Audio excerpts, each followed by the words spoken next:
Rule 7 preliminary decree इन redemption suit. अब ये mortgage से रिलेटेड जो थर्ड सूट फाइल किया जा सकता है, रिडेम्पशन सूट। देखिए रूल 1 से रूल 6 तक हम सूट फॉर फोरक्लोजर और सूट फॉर सेल इन दोनों के प्रोसीजर समझ के आ रहे हैं। देखें उन दोनों सूट्स को कौन फाइल करता था, वहाँ पे हमेशा मॉर्गेज ही करता था। ये सूट मॉर्गेजर फाइल करता है जिसने लोन वगैरह लेके कोई अपनी प्रॉपर्टी को मॉर्गेज करवाया हो। अब उसको रिहा करवाने के लिए, उस प्रॉपर्टी को रिलीज़ करवाने के लिए जो मॉर्गेजर होगा वो ये सूट फॉर रिडेम्पशन फाइल करता है। अब इसमें भी ऑलमोस्ट सेम लाइक उसी तरह के प्रोसीजर हैं जो हम रूल 1 से 6 में पढ़ के आ रहे हैं। पहले प्रिलिमिनरी डिक्री फाइल पास की जाती है और उसके बाद फिर फाइनल डिक्री आती है यहाँ पे भी। अब इसका सब रूल 1 अगर देखें, in a suit for redemption if the plaintiff succeeds. अब वहाँ पे प्लेंटिफ कौन था, वहाँ पे मॉर्गेजी था, या ये सूट फाइल कर रहा है मॉर्गेजर। तो जहन में ये रखना है कि रिडेम्पशन का सूट है, मॉर्गेजर ने फाइल किया, और ये सब रूल 1 में वही बात कर रहे हैं कि रिडेम्पशन के सूट में इफ़ प्लेंटिफ सक्सीड्स, यानी प्लेंटिफ जो मॉर्गेजर है उसकी फेवर में फैसला आ रहा है, the court shell pass A preliminary decree. तो पहले यहाँ पे प्रीलिमिनरी डिक्री फाइल की जाएगी, पास की जाएगी। अब उस डिक्री में होगा क्या, a ordering that an account be taken of what was due to the defendant at the date of such decree for number 1 principal and interest of on the mortgages. अब ये वही बात आ गई है कि कोर्ट पहले ये डिटरमिन करेगी कि भाई ये प्रिलिमिनरी डिक्री के लिए कि क्या ड्यूज़ क्या हैं जो इसने पे करने हैं। देखिए अब इसमें आ जाता है पहले प्रिंसिपल और उस पर इंटरेस्ट वगैरह कितना है, फिर कॉस्ट ऑफ द सूट, अगर कॉस्ट अवॉर्ड कर रही है कोर्ट तो वो cost, number 2। Number 3 other cost charges और expenses properly incurred by him up to that date in respect of his mortgage security together with the interest thereon। सो ये उसी तरह सबसे पहले कोर्ट ने ऑर्डर करेगी कि भाई सारे अकाउंट्स वगैरह ले आओ और आके बताओ कि ये इसके ड्यूज़ कितने हैं, कितना इसने देना है, उस पर इंटरेस्ट कितना, यानी टोटल अमाउंट कितनी पेएबल है, उस पर इंटरेस्ट कितना है, सूट की कॉस्ट कितनी है, जो दूसरे एक्सपेंसेस वगैरह चार्जेस वगैरह वो सारे कितने हैं। B declaring the amount due so due at that date, और फिर कोर्ट डिक्लेयर कर देगी कि इस डेट पे जब ये प्रीलिमिनरी डिक्री पास करनी है उस वक़्त कितनी अमाउंट ड्यू है ये डिक्लेयर कर देगी कोर्ट। सी डायरेक्टिंग, फिर डायरेक्ट करेगी that if the plaintiff pays into court the amount so found or declared due on और before such date as the court may fix within 6 months from the date on which the court confirms. अच्छा अब ये सारा वही बात आ गई है कि देखें यहाँ पे भी कोर्ट पहले डिटरमिन करवाएगी, उसके बाद 6 महीने के अंदर की एक डेट दे देगी जो हम इससे पीछे वाले रूल्स में पढ़ के आ रहे हैं। 6 महीने के अंदर अंदर की एक डेट फिक्स कर देगी और ये जो प्लेंटिफ है इसको कह दिया जाएगा कि आप इस डेट तक जो ये ड्यूज़ थे, इंटरेस्ट थे, कॉस्ट ऑफ सूट थी, बाकी चार्जेस थे जो डिक्लेयर कर दिए गए हैं कोर्ट की तरफ से, वो आप इस डेट तक पे कर दो। ये वही वाली बात यहाँ पे आ रही है। Court may fix within 6 months 6 महीने के अंदर from the date on which the court confirms और countersigns the accounts taken under clause ए।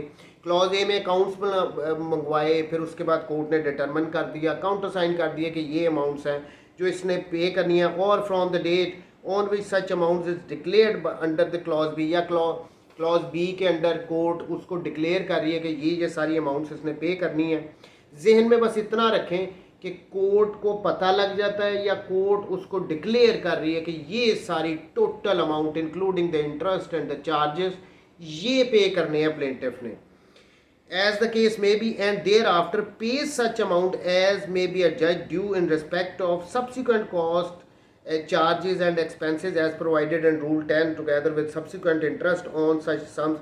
अब ये rule 10 और rule 11 हम इसको आज ही पढ़ेंगे। देखिए यहाँ पे रूल 10 11 में जो कॉस्ट और इंटरेस्ट की बात हो रही है वो ये डिक्री आने के बाद जब ये पे करेगा। देखें एक तो डिक्री में बता दिया कि इतने चार्जेस हैं, उसके बाद अगर उसने 1 साल तक वो पे ही ना किए तो वो जितनी टाइम तक डिले करेगा, जब तक वो पे नहीं करता, उस वक्त तक भी इंटरेस्ट वगैरह उसको लगते हैं। वो रूल 10 और 11 में आएगी। ये पिछले जो हम पढ़ के आ रहे हैं फॉरक्लोजर का सूट और सेल वाला सूट, उसमें भी यही बात थी। सो ये सब्सिक्वेंट जब डिक्री आ गई उसके बाद जब तक वो पे नहीं करता सब्सिक्वेंट इंटरेस्ट वो सारा कुछ लगता है रूल 10 और 11 में। तो ये उसकी भी बात कर रहे हैं। The defendant shall deliver up to the plaintiff or to such person as the plaintiff appoints all documents in his possession or power relating to the mortgage property and shall if so required retransfer। अब ये फिर वही तीन बातें आ गई हैं जो 6 महीने की पहले ये डिटरमिन करने के बाद डिक्लेयर करने के बाद कोर्ट ने 6 महीने के अंदर की एक डेट दे दी कि आप पे कर दो प्लेंटिफ को काम मॉर्गेजर को काम। और उसने अगर कोर्ट में पे कर दी तो क्या होगा, तो जो डिफेंडेंट है वो क्या करेगा, उस प्रॉपर्टी के जो मॉर्गेज हुई थी उसके सारे डॉक्यूमेंट्स उसको देगा। और अगर रीट्रांसफ़र करवाना ज़रूरी हुआ कि उसके नाम पे दोबारा उसको ट्रांसफ़र करवाना है तो वो रीट्रांसफ़र करेगा और उसकी कॉस्ट सारी प्लेंटिफ यहाँ पे करेगा। और थर्ड वन कि अगर पोजेशन भी दिलवाना ज़रूरी हो, यानी अगर इसके पास पोजेशन भी आ गया हो तो फिर पोजेशन भी उसको वापस दिलाया जाएगा। ये अगर पहली बात आ गई कि अगर वो पे कर देता है विद इन 6 मंथ, जो डेट दी गई है उस पर उसने पे कर दिया, तो फिर ये तीनों काम हो जाएंगे। 2 में आ जाता है कि अगर वो पे नहीं करता तो फिर क्या होगा।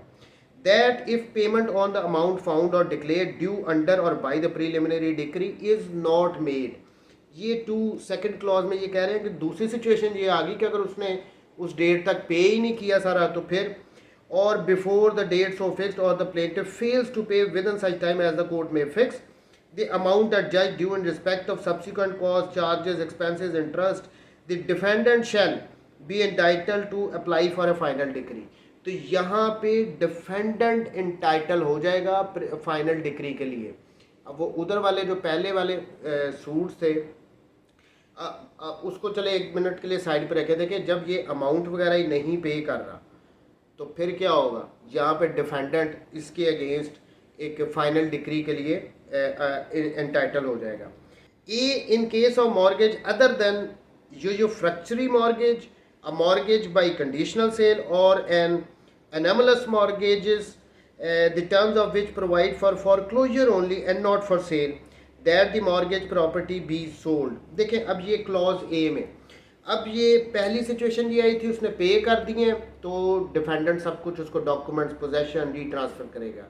सेकंड सिचुएशन ये आ गई कि उसने पे नहीं किया, जो टाइम पीरियड था उसने जो ओरिजिनल अमाउंट्स थी उन पे इंटरेस्ट थे या जो सब्सिक्वेंट इंटरेस्ट वगैरह थे पे नहीं किए। अब यहाँ पे डिफेंडेंट एंटाइटल हो गया कि वो एक फाइनल डिक्री उसके अगेंस्ट पास करवाए, उसके लिए अप्लाई कर दे। अब यहाँ पे वो कह रहे हैं एक क्लॉज में अगर तो जो मॉर्गेज की काइंड थी वो अनैमलस किस्म की थी या कंडीशनल थी या उसमें इस किस्म की कंडीशन रखी गई थी कि इस मॉर्गेज प्रॉपर्टी को सेल नहीं किया जाएगा। जो मॉर्गेज की गई थी प्रॉपर्टी उसकी टर्म्स ये थी कि इस प्रॉपर्टी को सेल आउट नहीं किया जा सकता, सिर्फ फॉरक्लोजर की हद तक आप जा सकते हो।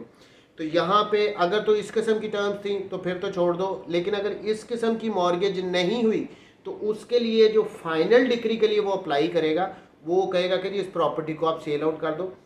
रिडेम्पशन का सूट फाइल किया प्लेंटिफ ने, टाइम उसको दिया गया, पेमेंट अब उसने की नहीं है तो डिफेंडेंट क्या करेगा, वो फाइनल डिक्री के लिए अप्लाई करेगा ना कि इस प्रॉपर्टी को सेल कर दो।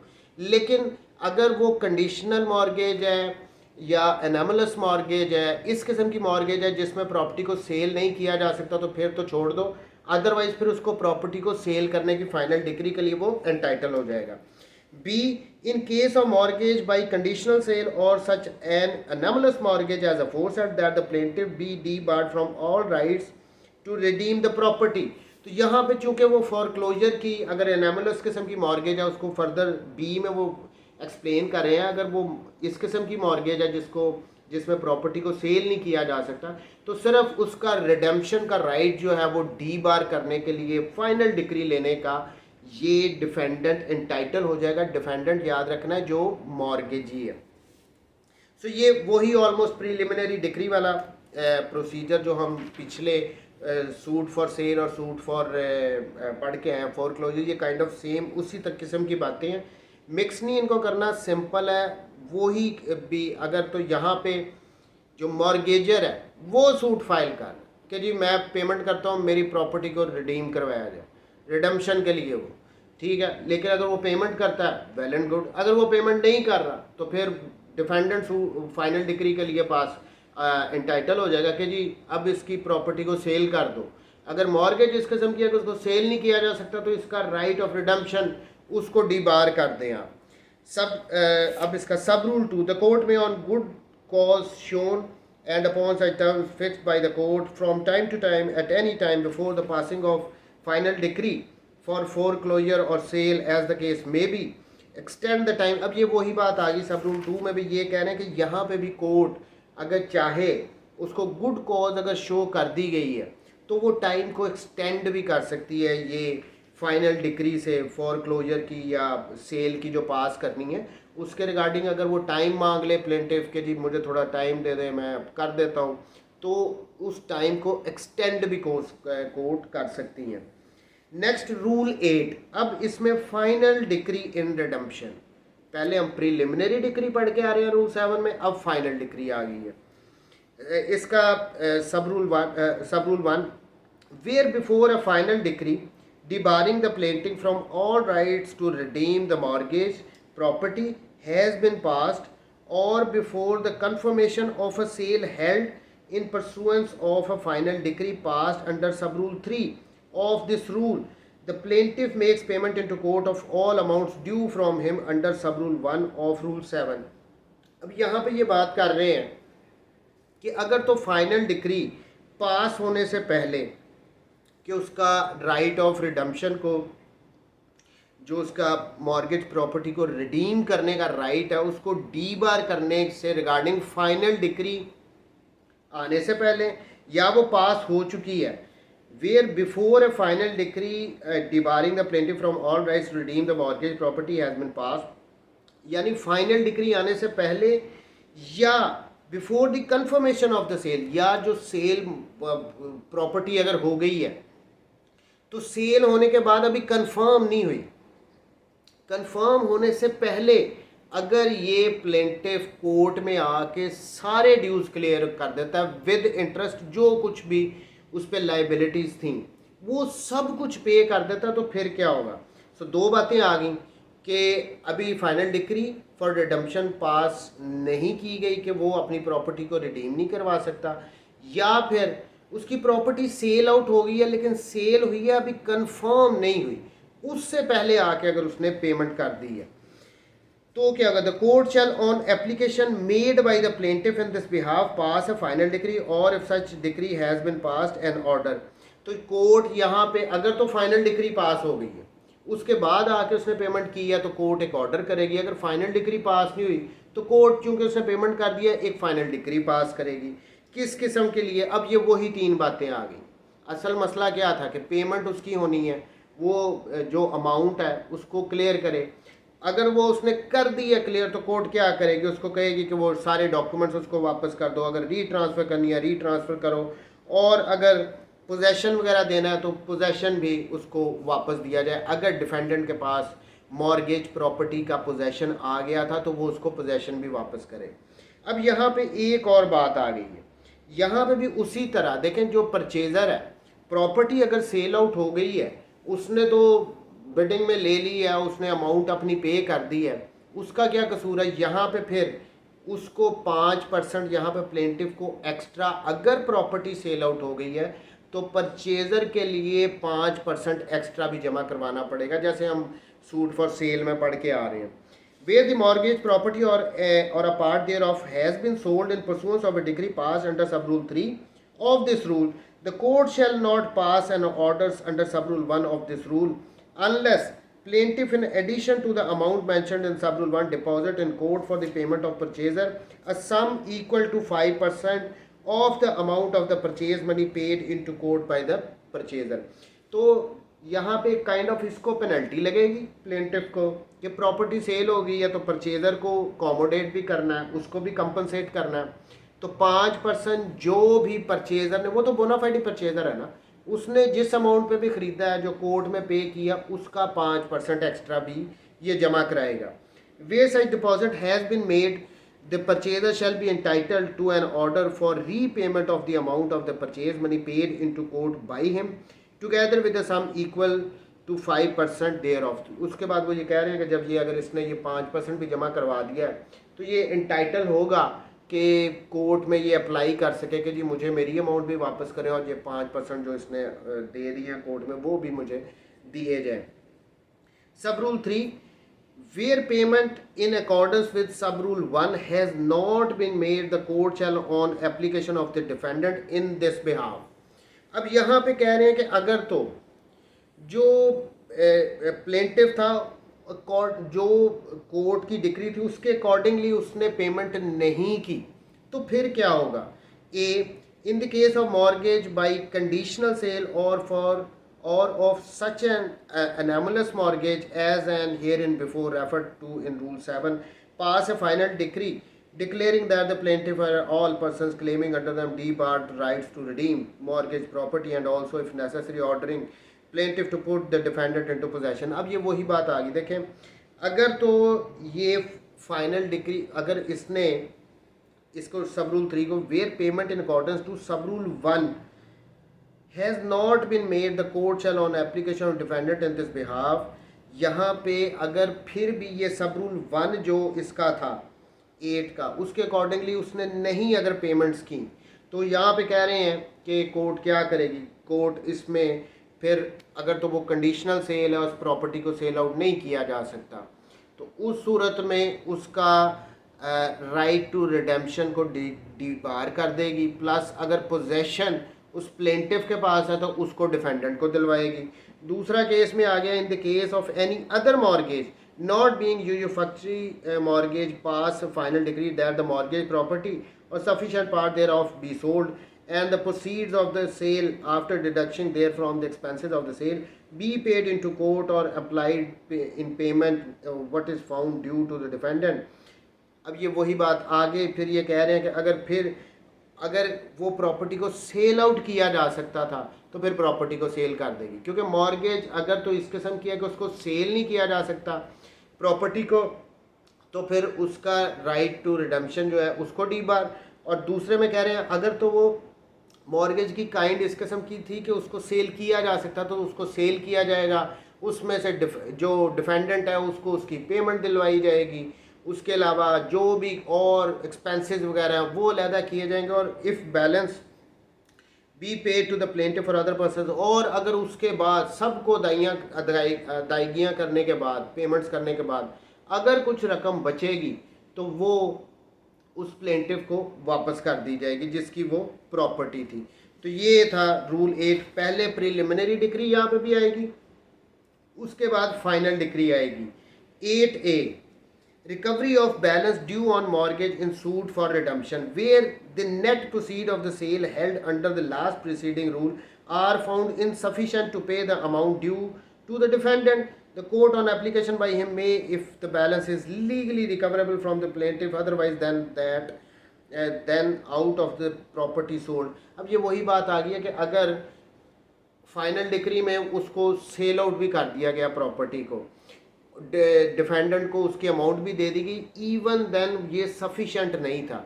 हमारी वो एग्जांपल है कि 10 लाख रुपया उसके लिए उसने लोन लिया, मॉर्गेज कराई अपनी प्रॉपर्टी को, फिर उस पर जो इंटरेस्ट बन गया, जो कॉस्ट ऑफ सूट बन गई, वो सारा मिला के फॉर इंस्टेंस अगर वो 12 लाख हो गया, जो प्रॉपर्टी सेल आउट हुई है वो एग्जैक्टली 10 लाख के लिए हुई है, अभी 2 लाख स्टिल बैलेंस है।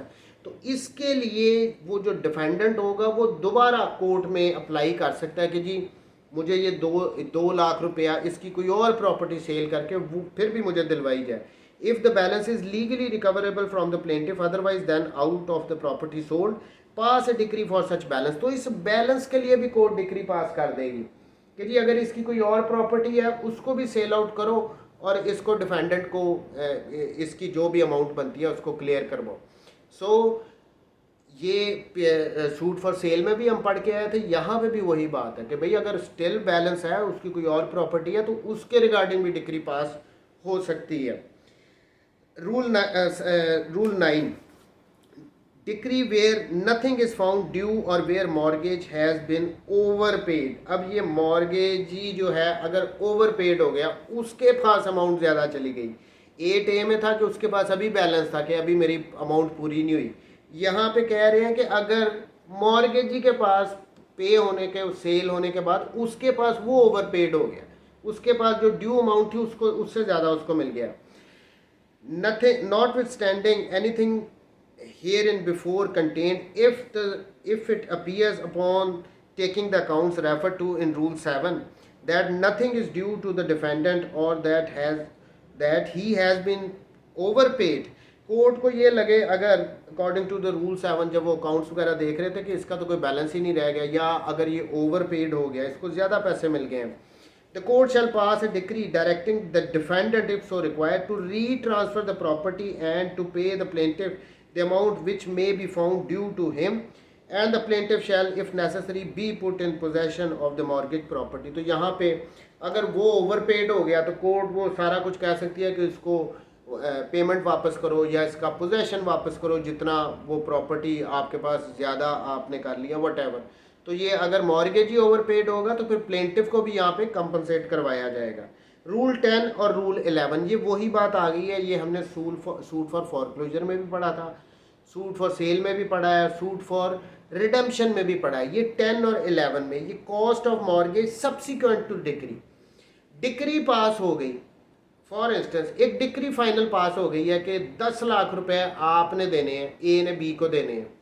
अच्छा, बी ने 8 महीने बाद जाके वो पेमेंट की है, अब वो 8 महीने की कॉस्ट रूल 11 में है कि वो 8 महीने बाद जो उसने पे किया उसका इंटरेस्ट ये भी उसको पे करने पड़ेंगे। तो ये सब्सिक्वेंट डिक्री है, cost of mortgagee subsequent to decree in finally adjusting the amount to be paid to a mortgagee in case of a foreclosure, sale or redemption। तीनों सूट्स की वो बात कर रहा है। The court shall, unless in the case of cost of the suit, the conduct of the mortgagee has been such as to disentitle him thereto। अब ये यहाँ पे कह रहे हैं कि अगर तो मॉर्गेजी का कंडक्ट कोई इस किस्म का था कि उसको डिसएंटाइटल कोर्ट करना चाह रही है कि नहीं आपको कोई कॉस्ट वगैरह नहीं दिलानी, तो वो एक डिफरेंट चीज़ है। अदरवाइज ये कह रहे हैं the court shell add to the mortgage money such cost of the suit and other costs, charges and expenses as have been properly incurred by him since the date of preliminary decree for the foreclosure, sale or redemption up to the time of actual payment। अब ये यहाँ पे एक और बात आ गई है, इन तीनों सूटों में, तीनों सूट्स में, चाहे वो सूट फॉर फोरक्लोजर है, चाहे वो सूट फॉर सेल है, चाहे वो सूट फॉर रिडेम्पशन है, तीनों काइंड के सूट्स में जब प्रीलिमिनरी डिक्री पास हो रही है ना, उस दिन से पेमेंट के डेट तक, जब तक वो एक्चुअल पेमेंट करता है तब तक की ये कॉस्ट वगैरह उसको डाली जा सकती है। देखें, incurred by him since the date of preliminary decree for foreclosure, sale और redemption up to time of actual payment, जब तक वो एक्चुअली पेमेंट नहीं ना करता तब तक की उसको कॉस्ट डाली जा सकती है। लेकिन अगर वहीं पे ये वही बात आ गई कि अगर मॉर्गेजी का कोई कंडक्ट इस किस्म का हो तो कोर्ट इसको रिफ्यूज़ भी कर सकती है। Rule 11 payment of interest in any decree passed in a suit for foreclosure, sale or redemption where interest is legally recoverable, the court may order payment of interest to the mortgagee as follow। अब ये यहाँ पे इस rule 11 का हम पीछे भी जिक्र पढ़ के आ रहे हैं, इसमें ये कहा जा रहा है कि जो भी सूट्स हैं, चाहे वो फोरक्लोजर का है, चाहे वो सेल का है, चाहे वो रिडम्पशन का है, इसमें अगर कोर्ट को लगे कि यस इंटरेस्ट भी रिकवरेबल है, मॉर्गेजी को दिलवाया जाना चाहे, तो उसके लिए भी कोर्ट ऑर्डर पास करेगी, चाहे किसी किस्म का भी सूट हो। अब आगे इसको फर्दर इसकी डिवीजन की है ए और बी पार्ट में। ए पार्ट में बेसिकली वो ये बता रहे हैं कि प्रीलिमिनरी डिक्री के वक्त जो कॉस्ट थी सूट की, या जो डिक्लेयर की थी कोर्ट ने अमाउंट, प्रिंसिपल वगैरह, या जो एडजस्ट की थी कोर्ट ने अमाउंट, उन सब पे इंटरेस्ट दिलवाया जाएगा। फिर बी पार्ट में कह रहे हैं कि सब्सिक्वेंटली, कि जब एक्चुअली वो पेमेंट करेगा इस डिक्री से लेके एक डेट को कोर्ट ने कह दिया भी इतना इंटरेस्ट यहाँ तक आपने पे करना है। फॉर इंस्टेंस ये मंथ है जून का, जून के एंड तक कोर्ट ने डिक्लेयर कर दिया कि आपने इतना इंटरेस्ट पे करना है, ठीक है, डिक्लेयर कर दिया कि ये इंटरेस्ट है। अब वो इंटरेस्ट पे कर रहा है दिसंबर में जाके, 6 महीने उसने और ले लिए, तो वो ये सब्सिक्वेंट जो उसने 6 महीने लिए हैं उसका भी वो उसको इंटरेस्ट देना पड़ेगा। तो ये उसकी बात है। बहरहाल ए को देखें, interest up to date on और before which payment of amount found और declare due is under the preliminary decree. Preliminary decree के अंडर उस डेट पर या उससे पहले जो पेमेंट फाउंड की गई थी, जो डिक्लेयर की गई थी कि ये मॉर्गेजी ने को पे करनी है मॉर्गेजर ने, उसके रिगार्डिंग अब उसमें भी 3 फर्दर उसकी क्लासिफिकेशन कर रहे हैं। Number 1, on the principal amount found और डिक्लेयर, जो प्रिंसिपल अमाउंट है वो जो उस पर डिक्लेयर कर दी गई थी, due on mortgage at the rate, अब किस रेट पे इंटरेस्ट लगना है। आगे 1, 2, 3 में ये बता रहे हैं कि रेट किस पे इंटरेस्ट लगना है। देखें प्रीलिमिनरी डिक्री में जो कोर्ट ने डिक्लेयर करना है अब उस पर इंटरेस्ट लगना है। अब वो 3 तरह से लगेगा। पहला कैसे, on the principal amount found, जो प्रिंसिपल अमाउंट थी फाउंड और declare due on the mortgage at the rate of payable of principal, जो प्रिंसिपल पे जिस रेट से भी लगाना है वो लगेगा। और where no such rate is fix, लेकिन अगर कोई रेट फिक्स ही नहीं है। देखिए अगर फॉर इंस्टेंस बैंकिंग सिस्टम में अगर हम जाएं, बैंक के तो वो एक फिक्स होते हैं ना इंटरेस्ट रेट, जो प्रिंसिपल पे लगना है वो उसके वो लगेगा। और where no such rate is fix at such rate as the court deems reasonable, अगर वो रेट नहीं फिक्स कि किस रेट पे इंटरेस्ट लगना है इस प्रिंसिपल पे, तो कोर्ट डिक्लेयर कर देगी। सो 2 बातें आ गई। अब प्रिंसिपल पे जो डिक्लेयर कर दिए कि ये प्रिंसिपल अमाउंट आउटस्टैंडिंग है, ये पेएबल है, उस पे इंटरेस्ट अगर तो फिक्स है तो वही लगेगा, अगर फिक्स नहीं है तो फिर वो कोर्ट डिक्लेयर कर देगी। Secondly, on the amount of cost of suit, अब कॉस्ट सूट की कॉस्ट पे भी उसको लगी है। फॉर इंस्टेंस प्लेंटिफ को लग गई है कि जी उसने मॉर्गेजर को लग गई है कि जी अब उसका खर्चा भी तो हुआ है सूट पे, ये सूट जो उसने फाइल किया ये फोरक्लोजर का या सेल वगैरह का, इस पे अगर सूट की कॉस्ट भी कोर्ट अवॉर्ड कर रही है तो उस पे क्या इंटरेस्ट लगेगा। On the amount of cost of the suit awarded to the mortgagee at such rate as the court deems reasonable from the date of preliminary decree. तो यहाँ पे वो कह रहे हैं कि जो ये होगी सूट की कॉस्ट, उस पे इंटरेस्ट कौन डिटरमिन करेगा, उस पे कोर्ट डिटरमिन करती है अभी कितनी इस पे इंटरेस्ट लगना है। Third one, on the amount adjudged due to mortgagee for the cost, charges and expenses properly incurred by the mortgagee in respect of the mortgage security up to date of the preliminary decree and added to mortgage money at the, अब ये उसके अगर further कोई charges वगैरह हैं तो उन वो भी कोर्ट जज कर दिए कि हाँ जी ये आपके रीज़नेबल है, आपको इसके भी पैसे मिलना चाहिए, कुछ के और एक्सपेंसेस वगैरह हो रहे हैं उन पे क्या। अब एक पहले था प्रिंसिपल, फिर आ गया कॉस्ट ऑफ द सूट, फिर जो अदर एक्सपेंसेस हो रहे हैं उसके। अब देखें ना, जो अगर प्रॉपर्टी सेल भी हो रही है तो उसका खर्चा वगैरह भी अगर पड़ रहा है, या और भी किसी भी किस्म के जो भी एक्सपेंसेस आ रहे हैं जो कोर्ट समझती है कि नहीं इसको दिलवाए जाने चाहिए मॉर्गेजी को, वो उन पे किस रेट से इंटरेस्ट पड़ेगा। At the rate agreed between the parties, अगर पार्टीज के दरमियान एग्रीमेंट है तो उसके accordingly, or failing such rate at the same rate as is payable on the principal. पहली बात के पार्टीज में अगर एग्रीमेंट है तो उसके अकॉर्डिंगली, अगर वो नहीं है तो फिर जो प्रिंसिपल पे इंटरेस्ट लगेगा वो ही लगा देंगे। Or failing both such rate as 9% per annum, और अगर ये दोनों सिचुएशन नहीं है तो फिर उसके बाद फिर वो 9% पर एनम के हिसाब से इंटरेस्ट लगेगा। ये प्रीलिमिनरी डिक्री का पार्ट यहाँ पे ख़त्म हो गया कि इस रेट से इंटरेस्ट लगेगा प्रिंसिपल पे, फिर दूसरा था कॉस्ट ऑफ सूट पे, और थर्ड वन था कि जो उसके अदर एक्सपेंसेस हैं जो कोर्ट ने जज कर दिए कि इसको दिलवाए जाने चाहिए। ये तो आगे प्रीलिमिनरी डिक्री से लेके जो हैं सारे उन पे इंटरेस्ट। अब सब्सिक्वेंट इंटरेस्ट, अब देखें बी में क्या कहते हैं, subsequent interest up to date of realisation और actual payment at such rate as the court deem reasonable.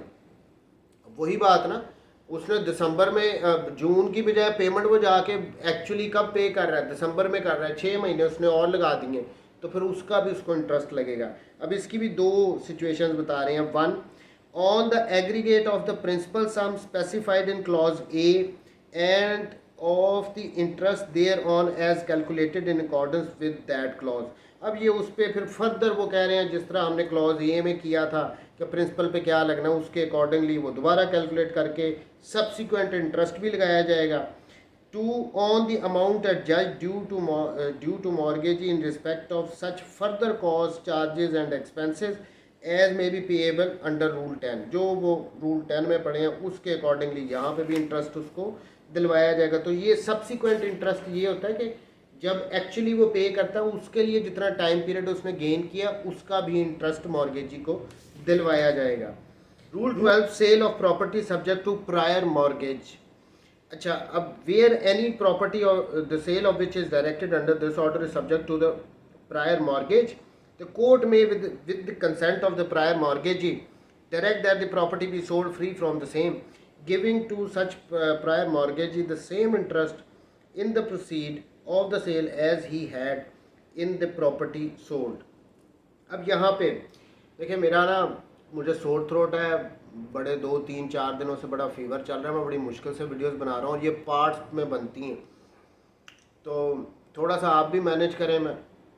मैं कोशिश करता हूँ. मुझे अभी फिर ब्रेक के बाद मैंने अब ये 3 दफ़ा मैंने कोशिश की है इस रूल 12 को करने की. 12 अब इसमें ये कह रहे हैं कि अगर तो फॉर इंस्टेंस एक पर्सन है उसने अपनी इस प्रॉपर्टी को बी को मॉर्गेज करवाया और उसके बाद ए ने इसी प्रॉपर्टी को सी को मॉर्गेज करवा दिया. यहाँ पे सी क्या है? Subsequent mortgagee. बी क्या है? Prior mortgagee. अगर तो एक सूट हो गया बिटवीन ए और सी जो सब्सिक्वेंट मॉर्गेजी है उसके दरमियान और इस मॉर्गेजर ए के दरमियान एक सूट फाइल हो गया. अब इसमें अगर डिक्री पास हो रही है, ऑर्डर हो रहे हैं कि इस प्रॉपर्टी को सेल आउट कर दी जाए जो कि ऑलरेडी मॉर्गेज है बी के पास भी. इस सिचुएशन में कह रहे हैं कि अगर तो बी कंसेंट दे रहा है, ये जो प्रायर मॉर्गेजी था ये कंसेंट दे रहा है कि ठीक है जी आप इस प्रॉपर्टी को सेल आउट कर दें फ्री ऑफ मॉर्गेज, मैं अपनी मॉर्गेज से इसको फ्री करके आप इसको सेल आउट कर दें. जब ये प्रॉपर्टी सेल आउट होगी तो इसकी जो प्रोसीड आएंगी, इससे जो पेमेंट होगी, इससे जो पैसे मिलेंगे उसमें उसको इंटरेस्ट उसका मिलेगा जो अगर उसने सूट फाइल किया होता तो उसको मिलना था. इसमें सिंपल सी इतनी, ऐसे नहीं हो सकता था. हो सकता है कि सब्सिक्वेंट मॉर्गेजी ने अगर ऑर्डर ले लिया है कि जी प्रॉपर्टी को सेल कर दिया जाए तो सारा कुछ इसी को मिल जाना है. प्रायर मॉर्गेजी को कभी भी आप इग्नोर नहीं कर सकते, उसको उसका इंटरेस्ट जो भी बनता है वो उसको मिलेगा. देखें, where any property the sale of which is directed under this order is subject to prior mortgage. ये प्रॉपर्टी प्रायरली मॉर्गेज है बी के पास. The court may with the consent, इसकी कंसेंट के साथ प्रायर मॉर्गेजी की of the prior mortgagee direct that the property be sold free from the same, यानी free of charge mortgage से ख़त्म करके उसको कहता है जी आप इस प्रॉपर्टी को सेल कर दें. Giving to such prior mortgagee the same interest in the proceed of the sale as he had in the property sold. तो जो कुछ भी उसका शेयर वगैरह होगा, मॉर्गेज की अमाउंट वगैरह, इंटरेस्ट वगैरह होंगे, वो सारा इस प्रॉपर्टी को सेल करके उसको भी मिलेगा. ऐसे नहीं हो सकता, सारा कुछ ये सब्सिक्वेंट मॉर्गेजी को ही मिल जाना है. Rule 13 application of proceeds. Such proceeds shall be brought into court and applied as follow. अब ये मैं इसको सिंपल करके बता देता हूँ. देखें, सबसे पहले तो जो भी सेल करने पे उस प्रॉपर्टी को जो भी एक्सपेंसेस आए हैं जो वो सबसे पहले निकाले जाएंगे. सेकेंडली उसके बाद आ जाता है अगर तो प्रायर मॉर्गेजी है तो उसको इस प्रोसीड में से जो प्रॉपर्टी सेल आउट हुई है उसमें से जो उसका बनता है उसको दिया जाएगा. थर्डली फिर आ जाता है कि जो सब्सिक्वेंट मॉर्गेजी है उसके सूट में अगर ये सेल आउट हो रही है तो उसका जो कॉस्ट ऑफ सूट वगैरह बनता है वो उसको दिया जाएगा. फिर फोर्थली आ जाता है कि जो प्रिंसिपल अमाउंट होगी इस सब्सिक्वेंट मॉर्गेजी की वो उसको वो दिलवाई जाएगी. और लास्ट वन था कि अगर फिर भी कुछ बच जाए तो वो जितने भी पर्सन इंटरेस्टेड होंगे उस प्रॉपर्टी में जो बेची गई है उनको दिलवाया जाएगा. अगर एक से ज़्यादा है तो उनमें उनके शेयर के अकॉर्डिंगली डिस्ट्रीब्यूट कर दिया जाएगा. सो जो प्रॉपर्टी सेल आउट हो रही है, सबसे पहले जो एक्सपेंसेस हैं उसको सेल करने के वो दिए जाएंगे, उसके बाद अगर प्रायर मॉर्गेज है तो उसको दिया जाएगा, उसके बाद सब्सिक्वेंट मॉर्गेज की कॉस्ट निकाली जाएगी, फिर उसके बाद उसकी प्रिंसिपल अमाउंट वगैरह उसको दिलवाई जाएगी, और इसके बाद अगर कुछ बच जाएगा तो वो जो भी पर्सन क्लेम कर रहे हैं जिनके इंटरेस्ट हैं उस प्रॉपर्टी जो सेल आउट हुई है वो उनको दी जाएगी। Rule 14, suit for sale necessary for bringing mortgage property to sale. Sub rule 1, where a mortgagee has obtained a decree for the payment of money in satisfaction of a claim arising under a mortgage, he shall not be entitled to bring a mortgage property to sale otherwise than instituting a suit for sale in enforcement of the mortgage, and he may institute such suit notwithstanding an order.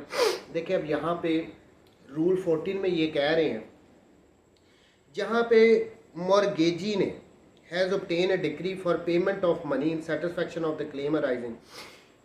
एक mortgagee था, B एक mortgagee है, उसके पास ये property mortgage करवाई है ए ने।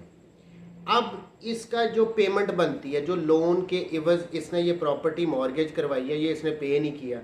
अब यहाँ पे एक जो मॉर्गेजी था उसने एक सूट फाइल कर दिया for the recovery of the loan, जो उसने पेमेंट लेनी थी उसके रिगार्डिंग उसने एक सूट फाइल कर दिया। देखिए, where a mortgagee has obtained a decree for the payment of money, उसने जो पेमेंट की हुई थी ना, जो उसने पेमेंट लेनी थी उस मॉर्गेजर से, जो उसने उसको उधार दिया था, लोन दिया था, उसके रिगार्डिंग उसने suit for recovery of money file कर दिया। तो यहाँ पे कह रहे हैं वो इंटाइटल नहीं होगा कि इसके, क्योंकि उसके पास एक डिक्री आ चुकी है रिकवरी ऑफ पेमेंट की, तो वो उस प्रॉपर्टी को सेल आउट करवा लेगा। नहीं, अगर उसने प्रॉपर्टी को सेल करवाना ना तो उसको यही सूट फाइल करने पड़ेंगे। ऐसा नहीं हो सकता रिकवरी ऑफ पेमेंट की उसने एक डिक्री ली है और उसमें वो प्रॉपर्टी को सेल करवाना शुरू कर दे। नहीं, प्रॉपर्टी सेल इन्हीं तरीकों से होगी जो इस ऑर्डर में बता दिया गया। देखिए अब इसको दोबारा देखते हैं। Where a mortgagee has obtained a decree for the payment of money in satisfaction of a claim arising under a mortgage, he shall not be entitled to bring mortgage property to sale otherwise than instituting a suit for sale in enforcement of mortgage and he may institute such suit. अब clear बात ये है कि भाई अगर एक property mortgage करवाई गई है उसको सेल करवाना है तो आपको suit for sale he file करना पड़ेगा। ऐसा नहीं हो सकता कि मॉर्गेजी ने एक और सूट फाइल कर दिया for the recovery of payment और उसके थ्रू उस प्रॉपर्टी को वो मॉर्गेज प्रॉपर्टी को सेल करवाए। नहीं, मॉर्गेज प्रॉपर्टी को मॉर्गेजी ने अगर सेल करना है तो उसको suit for sale he file करना पड़ेगा इस ऑर्डर के अकॉर्डिंगली। सब rule 2, nothing in sub rule 1 shall apply to any territories to which transfer of property act has not extended. वो कह रहे हैं सब रूल 1 वहाँ पे अप्लाई नहीं होता जहाँ पे ट्रांसफर ऑफ प्रॉपर्टी एक्ट ही नहीं एक्सटेंड करता।